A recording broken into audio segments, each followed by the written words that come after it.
మైపాడు లేఅవుట్లో ఇలాంటి అక్రమాలు జరగలేదని మాజీ నుడా చైర్మన్ ముక్కాల ద్వారకానాథ్ అన్నారు.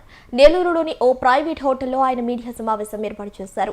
ఈ సందర్భంగా ఆ లేఅవుట్ వివరాలను వివరించారు. ఆయన ఏం మాట్లాడారో ఒకసారి పరిశీలిద్దాం. కొన్ని మాధ్యమాల్లో నిన్న ప్రచురితమైనటువంటి మైపాడ్ దగ్గర ఉన్నటువంటి కృష్ణాపురం బీచ్కి సంబంధించి రిసార్ట్కి సంబంధించినటువంటి అంశాన్ని లేవనెత్తుతూ అక్కడ 50 ఎకరాలు గవర్నమెంట్ ల్యాండు, మరి అదేవిధంగా కాలవ పోరంబోకు అసైన్ ల్యాండ్స్, మరి అదేవిధంగా కెనాల్ ల్యాండ్స్, ఇవన్నిటినీ కూడా అక్రమంగా లేఅవుట్ వేస్తున్నారు అని ఒక మాధ్యమాల్లో రావడంతో పాటు ఇంకొక ముఖ్యమైన అంశాన్ని ఆ యొక్క ప్రచురితలో భాగంగా ప్రశాంతమ్మ గారిని చూపిస్తూ ఈమె సహాయ సహకారాలతోటి అక్కడ 100 కోట్ల ప్రభుత్వ భూమికి సంబంధించి అన్యాయం జరుగుతుందని చెప్పి చాలా బాధపడిపోతూ ప్రచురితం చేశారు.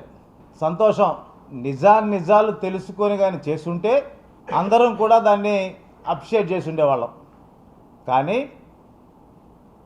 ఏదైతే 30-35 సంవత్సరాల క్రితం అక్కడ ఉన్నటువంటి ల్యాండ్, ఎక్స్చేంజ్ ఆఫ్ ల్యాండ్కి సంబంధించి గవర్నమెంట్ జీవోతో సహా 56 ఎకరాల 56 సెంట్లు వాళ్ళ సొంత స్థలానికి సంబంధించినటువంటి ల్యాండ్ని గవర్నమెంట్కి ఇచ్చి అక్కడ ఉన్నటువంటి ల్యాండ్ని తీసుకొని జీవో ప్రకారంగా వాళ్ళు రిజిస్ట్రేషన్ చేసుకొని తర్వాత అక్కడ రొయ్యల గుంటలు సాగు చేసుకుంటూ అవి అక్కడ సరిగా రాని దాని వల్ల దాదాపుగా 30 సంవత్సరాల నుంచి కూడా అది వాళ్ళ ఆధీనంలో ఉంటే దాన్ని మేము కబ్జా చేసాం, మేము గవర్నమెంట్ ల్యాండ్ని మేము ఆక్యుపై చేసాం, మా వెనక పెద్ద వాళ్ళందరూ కూడా ఉన్నారు, వీళ్ళందరి సపోర్ట్ తోటి ఈ యొక్క ల్యాండ్ని కబ్జా చేశారు అని నిన్న ప్రచురణ చేశారు. అసలు కబ్జా అయింది ఇక్కడ ఉన్నటువంటి 92 ఎకరాలు 93 ఎకరాలు ఏదైతే ఉందో అది 100% పట్టా. దానికి సంబంధించినటువంటి అన్ని లీగల్కి సంబంధించి క్లారిఫికేషన్స్, ఒక స్థలం కొనాలన్నా ఒక పొలం కొనాలన్నా దాని పుట్టుపూర్వోత్తరాలన్నీ తీసుకున్న తర్వాతే ఏ వ్యాపారస్తుడైనా సరే అడుగు ముందుకు వేస్తాడు. ఆ క్రమంలో మేము అన్ని రకాలైనటువంటి లీగల్ ఒపీనియన్ని తీసుకున్న తర్వాత ఇది తీసుకోవచ్చు అని చెప్పిన తర్వాత ఇవి అడుగు ముందుకేసామే తప్ప దీంట్లో నిజంగానే అంత కబ్జా చేసే పరిస్థితి ఉంటే మా పేర్లు ఎందుకు పెట్టుకుంటాం? ఆ అలవాటు మాకుందా? మా డబ్బులు మేము పోగొట్టుకున్నామే తప్ప ఏ రోజు సంపాదించాలని ఒకటి అడ్డం పెట్టుకొని చేయాలని ఏ రోజు మా ఉద్దేశం లేదు. అది మా చేత కూడా కాదు. మేము పోగొట్టుకున్నాం అన్ని రకాలుగా. ఆ విధంగా పక్కన పెడితే దానికి సిఆర్జెడ్ ఈ పొలం కొనడానికి గల ముఖ్య కారణం రిసార్ట్ని కడదాము, నెల్లూరు జిల్లాలో మనకి ఇంత కోస్టల్ కారిడార్ ఉంటే ఈ జిల్లా వాసులు కానీ మిగతా వాళ్ళందరూ కూడా ఒక సముద్ర కాడికి వెళ్ళాలన్నా కూడా మన జిల్లాలో సరైనటువంటి వసతులు లేవు. ఇక్కడ ఉన్నటువంటి కుటుంబాలన్నీ కూడా పోవాలన్నప్పుడు బాపట్లకైనా వెళ్ళాలి, చీరాలకైనా వెళ్ళాలి, విశాఖపట్నం అయినా వెళ్ళాలి, ఇటు చెన్నైకైనా వెళ్ళాలి, గోవాకి వెళ్ళాలి, బాంబేకి వెళ్ళాలి తప్ప 20 కిలోమీటర్ల దూరంలో ఉన్నటువంటి మైపాడుకి కానీ ఏ రోజు కూడా అక్కడ పోలేనటువంటి పరిస్థితి డెవలప్మెంట్ పరంగా. ఇలాంటివన్నీ మనం ఎందుకు తీసుకురాకూడదు? ఈ జిల్లాని ఒక టూరిజంగా మనం ఎందుకు చేయకూడదు అన్న ఆలోచనతోటి ఆ పొలం మా దగ్గరికి వచ్చినప్పుడు మేము వాళ్ళని అడిగింది ఆ 50 ఎకరాలు మాత్రమే. సముద్రం ముందున్న 50 ఎకరాలు నీకు ఇస్తే వెనకున్నటువంటి 40 ఎకరాలు ఎవరు తీసుకుంటారు? మాకొద్దు, మీరు మొత్తం తీసుకోవాలా అన్నప్పుడు ఆ మొత్తాన్ని తీసుకోవడం జరిగింది. ఆ క్రమంలోనే మంత్రి నారాయణ గారు ఇప్పుడున్నటువంటి నామ్స్ ప్రకారంగా 30 అడుగుల రోడ్డు వేస్తే అప్రూవల్స్ వస్తాయి. కానీ 95 అడుగుల రోడ్డు, 60 అడుగుల రోడ్డు, 75 అడుగుల రోడ్డు, 54 అడుగుల రోడ్డు, 48 అడుగుల రోడ్లు ఎందుకు వేయాలి? మాకే లాభాపేక్ష ఉంటే, మేమే ఇంత చేయాలని ఉంటే మేము ఇంకా కూడా నామ్స్ ప్రకారంగా వెళ్ళుండే వాళ్ళమే తప్ప నామ్స్కి మించి మేము ఆ యొక్క లేఅవుట్ని వేసుకున్నాం. కానీ ఎక్కడ ఎవరికి రిజిస్ట్రేషన్ చేయలేదే. మాకు స్కూట్నీ పాస్ అయిన తర్వాత మేము డెవలప్మెంట్స్ అన్నీ చేసుకుంటున్నాం. డెవలప్మెంట్లో భాగంగానే మేము ఎక్కడ కూడా పబ్లిసిటీ చేయలేదే. ఎక్కడ కూడా మేము మీరు రండి రండి అని చెప్పి మేము ఎవరిని పిలవలేదే. మాకున్నటువంటి పరిచయాలు, మా స్నేహితులు, లేకపోతే మాకు సంబంధించినటువంటి మా శ్రేయోభిలాషులో వాళ్ళందరి సహకారంతోనే మేము ముందుకెళ్ళాం.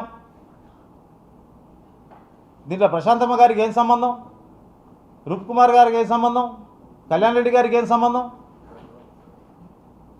మేము మేడం గారిని కలిసినప్పుడు అడ్వాన్స్ కూడా ల్యాండ్కి పెట్టకముందే మేడం గారిని కలిసాం. అమ్మ ఇలాగా మైపాడుకు సంబంధించి రిసార్ట్ ప్లాన్ చేద్దాం అనుకుంటున్నాం.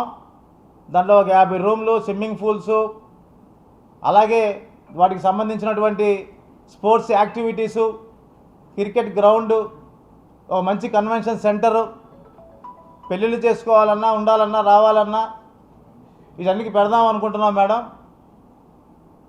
మీ సహకారం ఉంటే మేము ముందుకు వెళ్తామని చెప్పాం. చెప్పినప్పుడు ద్వారకా యాజ్ పర్ నామ్స్ వెళితేనే అడుగు ముందుకేయండి, నామ్స్ లేకుండా నా కాన్స్టిట్యున్సీలో అయితే జరగదని ఆమె నిక్కచ్చిగా చెప్పడం జరిగింది. 100% నామ్స్ని ఫాలో అయ్యే మేము ఎక్కడ కూడా డీవియేషన్ చేయాలని కానీ ఇంకోటి కానీ ఎక్కడ మాకు ఆలోచన కూడా లేదు.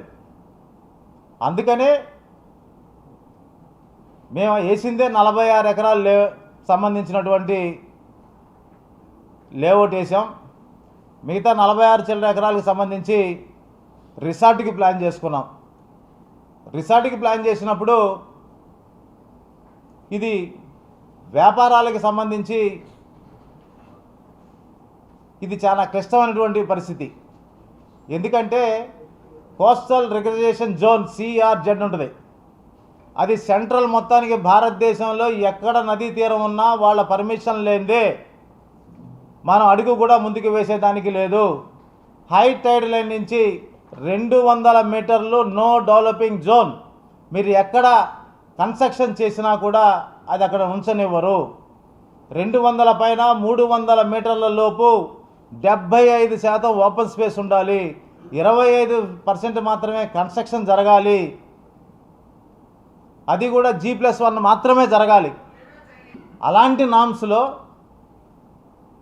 మేము ఒక మంచి టూరిజం చేయాలి అని ఒక ఆలోచనతోటి మేము ఇవన్నీ ప్లాన్ చేసుకొని, ఇది CRZకి సంబంధించినటువంటి మ్యాప్, దీని అప్రూవల్ కూడా. దీన్ని కూడా అంటారేమో ఇంత పెద్ద అప్రూవల్ ఎట్టు వచ్చిందా అని. దీన్ని పెద్ద సైజ్ తీసాం మీకోసంగా, వచ్చేది మాత్రం చిన్నదే. అప్రూవల్స్ ఏమీ లేకుండా, ఎక్కడికి పోకుండా, ఏమీ చేయకుండా అయితే మేము అక్కడ కాలు పెట్టాల. దీని ప్రాసెస్ మాకు 4-5 నెలల నుంచి ప్రయత్నం చేస్తే మేము తెచ్చుకున్నామే తప్ప, దీనికి ఒక పెద్ద టీం ఉంటుంది. వాళ్ళు వచ్చి మొత్తం సర్వే చేస్తారు, దగ్గరుండి మొత్తం చూస్తారు. ఎక్కడా కూడా మీరు మేము వేసినటువంటి ఈ ముక్కే ఫ్లాట్లు ఇదంతా కూడా ఈ 200 మీటర్ల లోపు ఉన్నదంతా కూడా నో డెవలపింగ్ జోన్. దీంట్లో ఎక్కడా కట్టకూడదు. ఈ లైన్ ఎక్కడా మనం కన్స్ట్రక్షన్ చేయకూడదు, ఏమీ చేయకూడదు. దీంట్లోనే మాకు దాదాపుగా 15 ఎకరాలు పోయింది. సరే పోతే పోయింది. దీనికి సంబంధించి 200 నుంచి 500 మీటర్ల లోపు సంబంధించినటువంటి ఈ ల్యాండ్లో, మాకు సంబంధించినటువంటి ఈ ల్యాండ్లో మనం టూరిజం డెవలప్మెంట్ చేసుకుంటే బాగుంటుంది. ఈ జిల్లా వాసులందరికీ కూడా ఒక మంచి ఇది మనం చేసిన వాళ్ళు అవుతాం అనే ఒక ఆలోచనతోటి ఈ కార్యక్రమాన్ని చేయడం జరిగింది. దీనికి సంబంధించి ఇది కూడా ఏదైతే బకింగ్హామ్ కెనాల్కి సంబంధించినటువంటి ఈ రోడ్డుకి సంబంధించినటువంటి ప్లాన్ కూడా అక్కడి నుంచి మనం తెచ్చుకోవడం జరిగింది. ఇవన్నీ కూడా మీరు ఎంక్వైరీ చేసుకుంటే అన్నీ వస్తాయి. ఏమీ దొంగ సంతకాలు కాదు, ఇలాగ చేసే పరిస్థితి కూడా కాదు. ఆంధ్రప్రదేశ్ టూరిజం డెవలప్మెంట్ కార్పొరేషన్ దీనికి సంబంధించి పర్మిషన్ తెచ్చుకున్నాం. పర్మిషన్ తెచ్చుకొని ఈ యాక్టివిటీస్ ఏదైతే ఉన్నాయో, సముద్రానికి సంబంధించి speed boats, jet skis, parasailing, ఇలాగా సీకి సంబంధించి, శాండ్కి సంబంధించి ఏదైతే మనం దాని ముందు సముద్రం ముందు ఏదైతే మనం యాజ్ పర్ నామ్స్ ప్రకారంగా వాడుకుంటామో దానికి సంబంధించి ఏటీవీలు, యూటీవీలు, హార్సులు, దానికి సంబంధించి పర్మిషన్స్, ఇది సిఆర్జెడ్ ఇచ్చినటువంటి నామ్స్ ప్రకారంగా ఉన్నటువంటి బుక్. దీనికి సంబంధించి మన సి ఏదైతే ఉందో మైపాడు దగ్గర, అది స్విమ్మింగ్కి ఈ యాక్టివిటీస్కి సంబంధించి అనుకూలంగా ఉందా లేదా అన్నదానికి సంబంధించినటువంటి మొత్తం టెక్నికల్గా ఇచ్చినటువంటి రిపోర్ట్, ఇవన్నీ ఎవ్రీథింగ్ విత్ సిగ్నేచర్. ల్యాండ్కి సంబంధించి కానీ, సికి సంబంధించి కానీ, సిఆర్జెడ్కి సంబంధించి కానీ ప్రతి దాంట్లో కూడా మేము ఒక క్లారిటీగా ఉన్నాం. కాబట్టి ఈ రోజుకి కూడా ఆ రోజు ప్రశాంతమ్మ గారిని కలిసిన తర్వాత ఈ విషయాల మీద మేము ఏ మంత్రి గారిని కలవలేదు, ఎమ్మెల్యే గారిని కలవలేదు. ఏ ఒక్క విషయంలో కూడా మేము ఎవరిని కూడా మాకు ఇది చేసి పెట్టండి అని అడగలేదు. అడగకపోవడానికి కారణం మా ఎన్ని యాజ్ పర్ నామ్స్ ఉన్నాయి, ఎన్ఓసీలు ఉన్నాయి, నో అబ్జెక్షన్ సర్టిఫికేట్స్ ఉన్నాయి. ఇన్ని రకాలుగా మేము ఉంటే అధికారులను భయపెడతారు, మమ్మల్ని భయపెడతారు, ప్రాజెక్టుని చేయనీయకుండా చేయాలనే ఒక దృఢ నిశ్చయంతో ఉంటారు. నిజంగా కూడా మానవత్వం ఉంటే మీరు చేయాలనుకుంటే 12వ తారీఖు నా బిడ్డ పెళ్ళి నేను అక్కడ పెట్టుకున్నా, నా రిసార్ట్లో. ఎవరైనా సరే బుద్ధి జ్ఞానం ఉంటే మీరు 13 వేసుకోకూడదా, 14 వేయకూడదా, 15 వేసుకోకూడదా? ఈ లోపల ఏమన్నా ఇది మాయాలు చేసేదానికి, ఇంకోటి చేసేదానికి ఏమైనా ఉందే? ఇక్కడ మేము ఏమైనా చేస్తామా? అంటే పెళ్ళి డిస్టర్బ్ చేయాలి, వీడిని ఏదో ఒకటి ఇబ్బంది పెట్టాలి అన్న ఆలోచన తప్ప ఇంకొక ఆలోచన ఉందా అని అడుగుతా ఉన్నా. వాటర్ రిసోర్సెస్ డిపార్ట్మెంట్ నుంచి ఎన్ఓసీలు ఉన్నాయి, రెవెన్యూ నుంచే సంబంధించినటువంటి దానికి ఉన్నాయి, సిఆర్జెడ్కి సంబంధించి ఉన్నాయి, నోడాకి ఆల్రెడీ ప్లాన్లన్నీ పెట్టున్నాం. మరి ఇంకేంది డెవలప్ కాకూడదా? అసలు మేడం గారికి ఏం సంబంధం? ప్రశాంతమ్మ గారికి ఈ లేఅవుట్కి ఆమె నియోజకవర్గంలో ఉండడమేనా? వాళ్ళు ఎన్ని సేవా కార్యక్రమాలు చేస్తున్నారు. వాళ్ళ సొంత డబ్బును వినియోగించి ఎలక్ట్రికల్ ట్రైస్ స్కూటర్స్ సంబంధించి, అలాగే మినరల్ వాటర్ ప్లాంట్లకు సంబంధించి, విపిఆర్ నేత్రాకి సంబంధించి, ఎడ్యుకేషన్కి సంబంధించి, గొళ్ళకి, గోపురాలకి, మిగతా వాటన్నిటికీ ఎంత సేవా కార్యక్రమాలు చేస్తూ ప్రతిరోజు కూడా నియోజకవర్గంలో తిరుగుతూ డెవలప్మెంట్ చేయాలనే ఒక ఆలోచనతో ఆ తల్లి ముందుకు వెళుతూ ఉంటే ఇవన్నీ దోచుకోవడానికి ఆమె వెనకుందని మాధ్యమాల్లో వేస్తే జనాలు నమ్ముతారా అని అడుగుతా ఉన్నా. మీరు అధికారులు అడగండి, నన్ను అడగబడలే. ఏ రికార్డు కూడా నేను ఇవ్వాల్సిన అవసరం లేదు. ప్రతిదీ అధికారులను అడగండి. దీంట్లో తప్పు ఉంటే చెప్పండి, మీరు ఏం చెప్తే అది చేస్తా. నేను ఛాలెంజ్ చేస్తూ ఉన్నా. ఇందులో అర సెంట్ అన్నా సరే గవర్నమెంట్కి సంబంధించి కానీ, మీరు అన్నటువంటి ఏ ల్యాండ్కైనా సంబంధించి కానీ లేకుండా ఉందని మీరు నిరూపిస్తే మిగతా ల్యాండ్ ఏదైతే ఉందో అది మొత్తం మీకు ఎవరు చెప్తే వాళ్ళకి రాసేస్తాం మేము. అంతే తప్ప సంబంధం లేనటువంటి వాళ్ళని నియోజకవర్గ అభివృద్ధి పరంగా తన సొంత నిధులతో చేసుకుంటూ గవర్నమెంట్ సైడ్ నుంచి ఇంకా కూడా నిధులు తీసుకొస్తూ ముందుకు నడుస్తున్నటువంటి వాళ్ళ ఆ తల్లిని తీసుకొచ్చి ఇలాంటి వాటిలో తీసుకెళ్ళడం ఎంతవరకు సబబని అడుగుతా ఉన్నా. ఎవరెవరు ఉన్నారో అందరికీ తెలుసు. ఖచ్చితంగా నన్ను ఇబ్బంది పెట్టాలని, ఈ ప్రాజెక్ట్ని ఎట్టయినా సరే ఆపేయాలని రకరకాలుగా ప్రయత్నాలు చేస్తున్నారు. దేవుడైన వాడు ఒకడు ఉంటాడు ఖచ్చితంగా. నేను అన్యాయం చేసి ఉంటే నేను పోతాను, లేదంటే వాళ్ళు పోతారు అని చెప్పి వాళ్ళది ఈ ల్యాండ్ వాళ్ళు 94, 93లో ఈ ల్యాండ్ని 2 దగ్గరలో రైతుల కాడి నుంచి గవర్నమెంట్ సైడ్ నుంచి తీసుకోవడం జరిగింది. వాళ్ళ సొంత ల్యాండ్ ఇది. దీంట్లో ఎవరికి ఎటువంటి పాత్ర లేదు, దీంట్లో ఎక్కడ డివిజన్స్ లేవు. వాళ్ళు ఆల్రెడీ బ్యాంకులో లోన్ తెచ్చుకొని లోన్ క్లియర్ చేసుకొని దీన్ని చేసి పెట్టుకున్నటువంటి డాక్యుమెంట్స్ ఇవన్నీ కూడా. వాళ్ళ వ్యాపార నిమిత్తం బ్యాంక్ లోన్స్ అన్నీ తెచ్చుకున్నారు అదే కంపెనీ పేరు మీద, సిమెనాక్వా ఫార్మ్స్ లిమిటెడ్ పేరు మీద. అసలు అక్కడికి వెళ్ళడానికి కారణం, ఈ యొక్క ప్రోగ్రామ్ని టేకప్ చేయడానికి కారణం కూడా ఒకటి విపిఆర్ దంపతులు, 2 సముద్రం, 3 సింగిల్ డాక్యుమెంట్ అయింది. దానివల్ల అన్నిటికీ బాగుంటుంది, అన్ని ఒపీనియన్స్ తీసుకోవడానికి లీగల్కి సంబంధించి అన్నీ కూడా బాగుంటాయని ఈ యొక్క రిసార్ట్కి సంబంధించి, స్పోర్ట్స్ యాక్టివిటీకి సంబంధించి ఇవన్నిటికీ కూడా అది బాగుంటుందనే ఉద్దేశంతోనే అడుగు ముందుకు వేసామే తప్ప ఇలాంటి ఇబ్బందులు, ఇలాంటి వ్యవహారాలు, ఇలాంటి కథలన్నీ కూడా నడిపి ఇబ్బందులు పెట్టే కార్యక్రమాన్ని మానుకోవాలి. వాస్తవాలుంటే 100% చేయండి, తప్పులేదు. బురద జల్లే కార్యక్రమానికి సంబంధించి గుడ్డ కాల్చి మేమే చేస్తాం, మీరు తుడుచుకోండి అనడం అనేది మంచి పద్ధతి కాదు. ఇవన్నీ పక్కన పెడితే ప్రశాంతమ్మ గారిని దీంట్లో తీసుకొచ్చి ఆమెనేదో చేయడం అనేది ఇంకా మంచి పద్ధతి కాదు. 12వ తారీఖు నా బిడ్డ పెళ్ళి అక్కడ పెట్టుకొని ఉన్నా.